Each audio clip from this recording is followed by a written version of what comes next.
The arrogance of the left was on full display yesterday in Colorado during a hearing on gun control measures. Democratic State Senator Evie Hudak lectured a rape survivor who was testifying that she wished that women would be allowed to carry concealed weapons on college campuses. Now watch this exchange filmed by the Denver Post. The harsh reality as a woman is that a firearm is the one equalizing factor when met against an opponent much larger than me.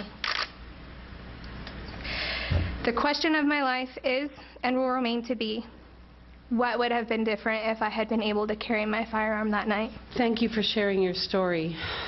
Very, very unsettling story. I just want to say that actually statistics are not on your side, even if you had had a gun. You said that you were a martial arts student and yet, person experienced in Taekwondo, and yet because this individual was so large, was able to overcome you even with your skills. And chances are that if you had had a gun, then he would have been able to get that from you and possibly use it against you. I mean, the Colorado Coalition Against Gun Violence says that for every one woman who used a handgun to kill someone in self-defense, 83 were murdered by them. And that statistic has been debunked, by the way. Joining me now with reaction, Democratic strategist Zerlina Maxwell, senior fellow at the Independent Women's Forum, Gail Trotter. This really angers me. She wasn't there. She doesn't know what this young girl went through. This young girl is saying, if I had my gun, which I've been trained to use, I could have defended myself. She doesn't know any better. What's wrong with these people in Colorado? Well, her comments are insulting and absurd because she's trying to take away someone else's personal choice. The Second Amendment, the statistics show that the Second Amendment affects women mostly because it has a disproportionate impact.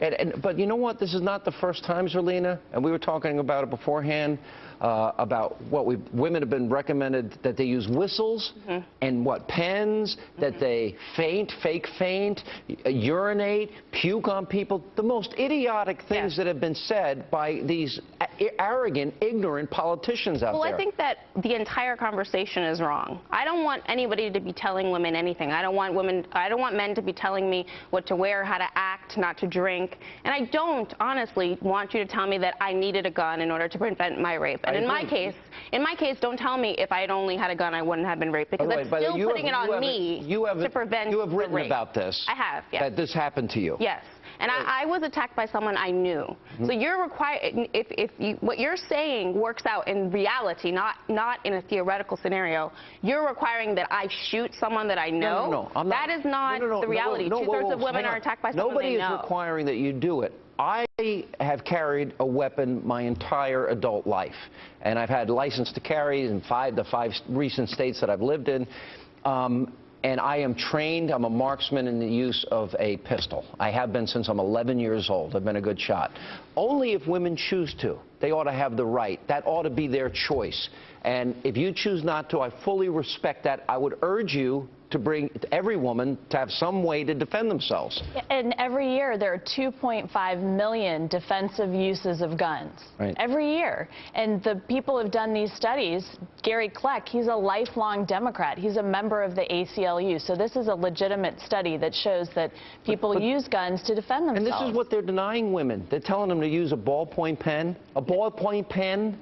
That's ridiculous as well, but I don't think that we should be telling women anything. I think we should be telling men not to rape women and start the conversation there. Well, criminals with are not going to listen to that. No, so but I agree with you. We're not. I mean, yes, men are committing a crime, but many of the men that commit rape are people that you know. But no man should do that to anybody. You're talking about it as if there's some faceless, nameless criminal, when a lot of times it's someone that you know and trust. Well, I'm saying that women need to know that these situations arise, and we've got to. Evil exists in the world. Yes, but evil we can prevent rape by telling men not to commit it. They're not going to. Right.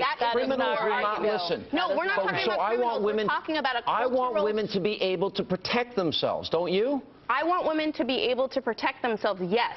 but I want women to not be in this situation. And I agree but they're with you. going to be in that No, situation. that's not true. If you train men not to grow up to become rapists, you prevent rape. You think you can stop? You think you can tell a rapist to stop doing what he's doing? Yes. You really? And he's going to listen to an ad campaign There are to stop? organizations that do this. Men can stop rape. Men stopping violence. They train young men to not rape. And you think you can stop every rapist? Over 90% of violent crime in the U.S. occurs without a firearm.